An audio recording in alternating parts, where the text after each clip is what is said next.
हम आपके मशकूर हैं और हमें जो वक्त दिया है उसके भी आपको मशकूर हैं। जनाब स्पीकर, मैं एक दफ़ा फिर अपने हल्के शुमाली वज़ीरिस्तान के अवाम का इंतहाई मशकूर हूँ कि उन्होंने तमाम तर हालात के बावजूद, मशकूर हूँ अपने हल्के शुमाली वज़ीरिस्तान के अवाम का कि उन्होंने एक पॉलिटिकल वर्कर को हर तमाम जो हालात थे, जितने भी ऑड्स थे, उन सब के बावजूद, जितने भी एक ऑप्रेसिव एनवायरनमेंट था, उसके बावजूद उन्होंने उन सब का मुकाबला किया और मुझे इस ऐवान तक पहुंचाया। और उन तमाम अपने साथियों का, अपने दोस्तों का, अपने जो वर्कर्स का, पॉलिटिकल वर्कर्स का, हमारी पार्टी के उस वक्त जो भी हमारे साथ थे, उन सब का मशकूर हूँ। क्योंकि हालात ऐसे थे कि अक्सर हमारे साथी जब भी हमारे बेजेस के साथ, हमारे पोस्टर्स के साथ चेक पोस्टों पर जाते थे तो उनको काफ़ी मुश्किलात का सामना करना पड़ता था, जिसकी वजह से कई दफ़ा फिर हम किसी और सियासी जमात के लिबादे में हमारे दोस्त काम करते रहे। तो ये एक नामुमकिन काम था जिसको हमारे हल्के के अवाम ने मुमकिन बनाया। तो मैं अपने हल्के के अवाम का एक दफ़ा फिर शुक्रिया अदा करता हूँ। जो तवक्कुआत थी, ज़ाहिर बात है, इस ऐवान को जब दूर से हम देखते हैं बतौर एक सियासी वर्कर या बतौर एक आम शहरी के, तो हालात कुछ और नज़र आते हैं, तवक्कुआत कुछ और होती हैं। लेकिन जब यहाँ पर आते हैं तो फिर अंदाज़ा होता है कि यहाँ पर काम निकालना कितना ज़्यादा मुश्किल है और इख्तियार क्या है फिर यहाँ पर इस पार्लियामेंट के पास। फिर यहाँ पर हमारे वर्कर्स के साथ, हमारे MNS के साथ कितना इख्तियार है। उसमें ठीक है, कुछ गैर जमहूरी कुव्वतें जो है उनका भी हाथ होगा, लेकिन काफ़ी हद तक उसमें फिर हमारा अपना भी हिस्सा है। हमारे अपने भी यहाँ पर हमारे जो साथी, हमारे MNAs जो वजीर बन जाते हैं तो उसके बाद आम आवाम तो छोड़े, हमारे अपने MNAs के साथ उनका फिर जो रवैया होता है वो इस हाउस की बेतुकीरी में, इसको तरीके से इस पार्लियामेंट की यहाँ पर अवाम की जो नुमाइंदगान है उसमें हमारी अपनी भी काफ़ी उसमें हिस्सा है। बाकी जो कुव्वतें हैं जिन्होंने स्पेस छीना है पार्लियामेंट से, वो तो अलग सी डिबेट है, लेकिन इसमें हमारा अपना भी हिस्सा है और इसको हम दूसरे तरीके से हल कर ही नहीं सकते। सबसे पहले तो हमने खुद इनका एहतराम करना होगा, इस पार्लियामेंट का एहतराम करना होगा, यहाँ के मेंबरान का एहतराम करना होगा। तो बहरहाल एक वादा ज़रूर था अपने हल्के के अवाम के साथ कि ये जो दहशतगर्दी की छाप लगा दी गई थी उनके ऊपर, और मारा भी उनको था, और वो हमारे पश्तो में कहते हैं कि मड़म जयम पड़म जयम, मलामती भी उनके ऊपर थी। उनके ऊपर पूरी दुनिया की साजिशें वो उठाकर वहाँ पर सारे प्रोजेक्ट वहाँ पर इम्पोज कर दिए थे, और उसके बावजूद फिर यहाँ पर लोकली उनको फिर मलामत किया जाता था। उनकी पर रेशियल प्रोफाइलिंग भी होती थी पूरी ऑल ओवर द कंट्री। वो जहाँ भी जाते थे एक दहशतगर्द की नज़र से उनको देखा जाता था। हम अगर कुछ और भी ना भी कर सके, क्योंकि ये जो एक दहशतगर्दी की गेम है, ये अब लोकल भी नहीं, एक बैनुल अक़वामी एक नई जंग शुरू हो चुकी है। लेकिन कम से कम इतना हमने कोशिश करने की ज़रूर की कि वो तशख़्ख़ुस जो मसख़ कर दिया गया था, वह गलत तस्वीर जो बना दी गई थी पूरी दुनिया के सामने और पूरे मुल्क के सामने, उसको हमने हटाने की ज़रूर कोशिश की। और ये बात हमने साबित करने की कोशिश की कि ये जो दहशतगर्दी है ये लोकल एक चीज़ नहीं है, ये वहाँ से नहीं उभरी, ये वहाँ के लोग दहशतगर्द नहीं है, ये दहशतगर्दी उनके ऊपर तोपी गई थी। मैं जनाब स्पीकर पाकिस्तान भर की ये जो यूथ है उनको भी एक मैसेज भेजना चाहता हूँ कि मेरी और मुझे से और दूसरे साथियों की यहाँ पर मौजूदगी वो उनको भी एक पैगाम देती है कि यहाँ पर बज़ाहिर कोई बाज़ चीज़ें नामुमकिनात में से नज़र आती है, वो उनके लिए शायद एक बहुत बड़ा अपने सामने एक हर्डल तस्वुर करते हैं कि शायद यहाँ पर आना उनके लिए एक नामुमकिन चीज़ हो। लेकिन मेरे ख्याल में ये उनको एक पैगाम मैं भी देना चाहता हूँ, और हम जैसे और हमारे साथियों की मौजूदगी में उनको ये पैगाम जाता है कि ये एवरीथिंग इज़ पॉसिबल। वो बिल्कुल मेरे जैसा और भी लोग यहाँ पर आ सकते हैं। उनमें ज़ाहिरन जो हर्डल्स नज़र आते हैं कि भाई इसके लिए शायद बहुत ज़्यादा वसाइल और बहुत ज़्यादा पैसे की ज़रूरत हो, लेकिन हकीकत यह है कि अगर आपके पास एक मजबूत बयानिया हो, एक स्ट्रॉन्ग पॉलिटिकल नैरेटिव हो, तो मेरे ख्याल में आपका रास्ता फिर कोई भी नहीं रोक सकता। और यहाँ पर हमारी सियासत में काफ़ी बड़ा वैक्यूम है। तो मुल्क भर के नौजवानों को मैं ये इस बात से एक इंकरेजमेंट हमें देनी चाहिए, पॉलिटिकल पार्टीज़ को भी चाहिए कि वो यूथ को अपने पार्टी में स्पेस दें। जनाब स्पीकर, मैं पिछले दिनों मुल्क से बाहर थे, यहाँ पर 30 जुलाई को बाजोड़ में एक वाक़या हुआ, जमीयत उलमा इस्लाम के एक प्रोग्राम में वहाँ पर एक धमाका हुआ। उस धमाके में 70 से ज़्यादा लोग शहीद हुए। जनाब स्पीकर, ये वही मसला है जिस पर हम पिछले 4-5 साल जितना मेरा टेन्योर गुजरा है, पहली तकरीर से लेकर आखिरी तकरीर जो आज मैं कर रहा हूँ, मुसलसल इस चीज की तरफ मैंने निशानदेही करने की कोशिश की थी। एक जमाना यह था कि जब हम वहां से तकरीर करते थे, जो जैसे ही मैं दहशतगर्दी का जिक्र करता था कि दहशतगर्द उभर रहे हैं, यहां से हमारे स्पीकर वो मेरा माइक बंद कर देते थे। तो हम तो मतलब ये कोई किसी के खिलाफ बात है कि हमारे ऊपर जो आफत आई थी हम उसका इजहार कर रहे थे, उसको दुनिया को, अपनी पार्लियामेंट को बता रहे थे, इस मुल्क के इदारों को बता रहे थे। लेकिन यहां पर फिर रिस्पॉन्स ये होता था कि शायद ये दहशतगर्दी के खिलाफ बात करना शायद कोई बहुत बड़ी मुल्क दुश्मनी हो। तो ये रवैया था, उस रवैये की वजह से आज जो हालात है हम फिर वो देख रहे हैं। और ये उसी 45 साल जंग का तसलसल है जो अफगानिस्तान में शुरू हुई, जो अमरीकी एजेंडा था उनके मफाद के लिए, उनके स्ट्रेटेजिक इंटरेस्ट के लिए उन्होंने एक जंग यहाँ पर शुरू की और उसके मुख्तलिफ दौर और मुख्तलिफ शक्ल, मुख्तलिफ अदवार में, मुख्तलिफ शक्लों में वो हमारे सामने आती रही। जनाब स्पीकर, दोहा एग्रीमेंट के बाद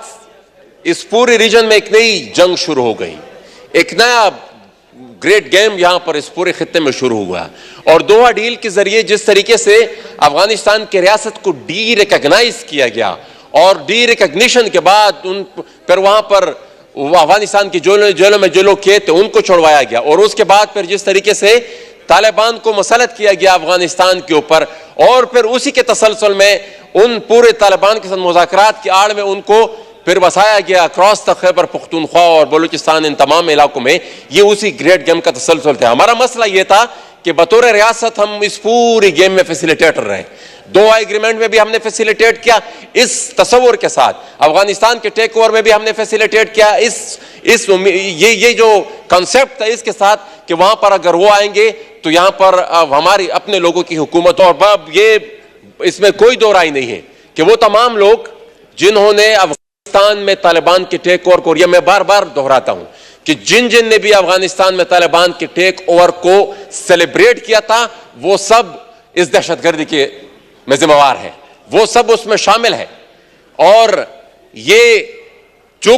खून भी आज बह रहा है तो वो सब लोग जिन्होंने वहां पर तालिबान को सपोर्ट किया था और वहां पर उनके टेक ओवर को, यहां पर उनका जश्न मनाया था, उनके हाथ इन खून से रंगे हुए हैं। जनाब स्पीकर, इस पे तवज्जो की जरूरत है। और ये अगर सीरियसली इस पर मैं बतौर सियासी वर्कर जनाब स्पीकर जितना समझता हूं, मैं ये समझता हूं कि हम ऐसी जगह पर पहुंच चुके कि शायद हमारे साथ बचाव का रास्ता शायद अभी बचा नहीं है। जितनी गंभीर मसले में हम फंस गए हैं शायद अब उससे रास्ता निकलना भी मुमकिन नहीं है, ऐसा रास्ता हो ही ना। लेकिन फिर भी अगर सोच विचार शुरू हो जाए, अभी से सीरियसली इस पर बहस शुरू हो जाए तो मेरे ख्याल में कोई रास्ता फिर भी शायद निकल आए। लेकिन अगर ये थोड़े अरसा बाद मजीद इसमें हमसे मजीद गफलत हुई तो शायद फिर ये मौका भी ना रहे। और वो जो डिजाइन है जनाब स्पीकर वो इंतहाई खतरनाक है, और उस डिजाइन में शायद ये भी शामिल होकर जिस तरह वहां पर टेक ओवर किया है उसी तरह हमारे पख्तूनख्वा में भी तालिबान टेक ओवर करे, क्योंकि उसी तरीके से उन्होंने जनाब स्पीकर यहां पर शेडो गवर्नर्स और अपने इंटेलिजेंस चीफ का इंतखाब और उनका ऐलान पहले से ही कर दिया है। जनाब स्पीकर, मैं दूसरी जिस चीज पर बहस करना चाहूंगा, यहां पर चंद दिन पहले हमारे एक और प्राइम मिनिस्टर साहब को एक गड़ी तोशाखाना की उसमें कन्विक्ट कर दिया था।